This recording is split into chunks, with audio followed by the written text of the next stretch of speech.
গত কদিনে ফেসবুকে এই ভুঁইফোর নেতারা এবং যারা কিছু কিছু 2011-র পরে মধু সংগ্রহ করতে উড়ে উড়ে এসেছে, তাদের যে কমেন্টগুলো আসছে ফেসবুকে, এটা সত্যি সহ্য হচ্ছে না। কেননা তারা জানেই না যে কার সম্বন্ধে বলছে, এবং তারা জানেই না যে বিগত কয়েক বছরে যে বৈভব, যে অস্বচ্ছতা, যে দুর্বৃত্তায়ন ঘটেছিল, তাতে আমার কোনো সহমত ছিল না, এবং সেটা নিয়ে আমার অনেক বাতানুবাদ হয়েছে বিভিন্ন স্তরে। এবং বিভিন্ন স্তরে যে ধরনের অনৈতিকতা ছিল, সেগুলোর সঙ্গে আমার সংঘাত হয়েছে।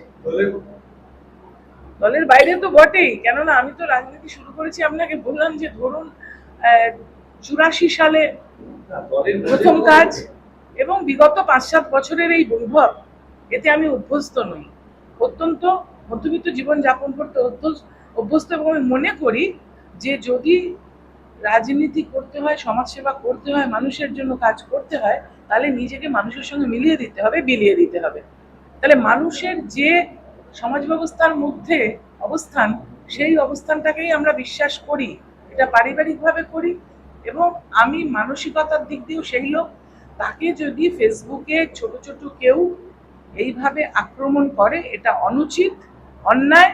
তারা 2011-য় ক্ষমতায় আসার পরে তৃণমূল কংগ্রেস, তারা দলে এসেছে, আমি তাদের চিনি, কিন্তু নিশ্চয়ই আমি জেলা খুব বেশি নয়, বিভিন্ন জায়গা থেকে কমেন্ট আসছে, আপনারা খুললেই বুঝতে পারবেন আমার ফেসবুক বা আমি এটা করতে পারি না, ফেসবুক আমি করতে পারি না, যারা করতে পারে তারা আমাকে দিচ্ছে, আমি দেখছি।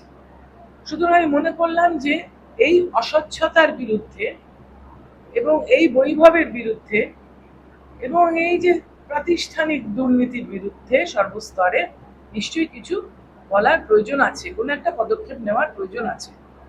এবং আজকে যেটা আমি বলতে চাই সেটা হচ্ছে যে নির্বাচনের যে ফলাফল, বিশেষ করে এই জেলায় যেখানকার আমি সাংগঠনিক সভাপতি, আমাকে কিন্তু তার দায়ভার নিয়ে নৈতিক অধিকার আমার আছে যে এটা স্বীকার করে নেওয়া যে নিশ্চয়ই আমারও কোনো ভুল ভ্রান্তি আছে দল পরিচালনা, যার জন্য এই রেজাল্ট হয়েছে। তার জন্য আমি পদত্যাগপত্র পাঠিয়েছি আমাদের রাজ্য সভাপতি সুব্রত বক্সির কাছে। আমি সভাপতির পদ থেকে পদত্যাগ করেছি। এই কথাটা আপনাদেরকে জানানোর জন্য আমি আপনাদের সঙ্গে আমি কথা বলিনি, কেননা কথা বলাটা খুব মুশকিল হয়ে পড়ে, ফোনে টোনে পাওয়া যায় না, উনি তো ব্যস্ত থাকেন, খুবই ব্যস্ত থাকেন, সেই জন্য ওনাকে কয়েক বছর থেকে আর ফোনে কথা বলা যায় না। কিন্তু উনি যদি হাল ধরেন এবং উনি যেভাবে দলটাকে পরিচালনা করেছেন, যখন আমি দলে এসেছিলাম, উনি যেভাবে নিজের হাতে মানুষের কাজ করেছেন, মানুষকে সাথে নিয়ে গেছেন, আমার বিশ্বাস একমাত্র উনি পারবেন আবার এই পরিস্থিতিটাকে ভালো করতে।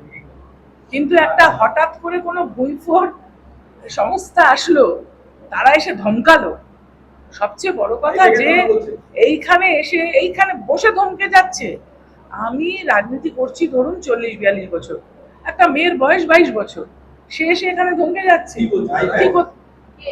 নাম আপনারা বুঝে নিন। হ্যাঁ, তাই তারা তো সারাক্ষণ ধমকাচ্ছে কি করে পলিটিক্স করতে হবে, কি করে ভোট করতে হবে, কি করে। এবারে ভোটটা আপনি দেখুন, সারা বাংলা জুড়ে ভোটের ব্যবস্থাটা দেখুন, সর্বনাশ করার মূলে যদি কেউ থাকে তাহলে ওই সংস্থা একেবারে সর্বনাশ করে দিয়েছে।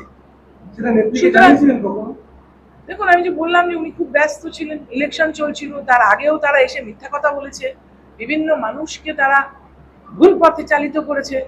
সুতরাং ধরুন একজন তো বললো আপনি যান ওইখানে গিয়ে নাচ করুন, তাহলে আপনি টিকিট পাবেন, ওইখানে গিয়ে গান করুন, আমি কথা বলছি, আপনি বুঝে নিন বাকিটা।